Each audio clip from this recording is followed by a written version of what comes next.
The scene on June 28th, 1895 would have been something just absolutely amazing to have seen. This section of the city of Jackson, what used to be Court Street, that's now the courthouse here in Jackson, would have been filled with people as they gathered around the scaffold, which was erected literally under where this extension of the old jail had been constructed.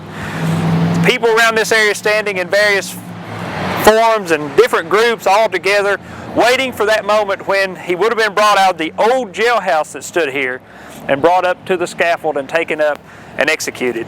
It's one of those interesting things in our history where different numbers of people, anywhere from 5,000 to some numbered as high as 20,000 people, had come to Jackson that morning to sit. But the scaffold was erected right here outside of the old jail, and Brett Combs would have frequently come to check on the progress. We know from his diary that he would check each morning on how things were going. He would check on how Bad Tom was. The morning of the execution, Brett Combs had gone to visit him in the jail. They had made the preparations.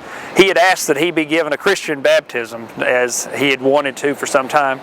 With heavy guard, they came out of the side of the old jail and made their way across and through the crowd that would have been gathered here. Many of the crowd had stepped back because everything had been postponed. And they made their way through and over to Jockey Street, or College Avenue. At one point it was called Academy Street. And they made their way down to the old ferry crossing, which was down at the end of Academy Street. And there on the sandbar, they had the baptism with Reverend Kelly and Dr. Dickey and all of those folks.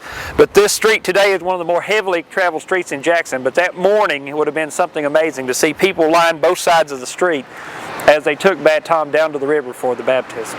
That morning, it was scheduled for him to go to the scaffold. It would be after 1 o'clock before he finally would meet his death on the scaffold here beside the old Breathitt County Courthouse.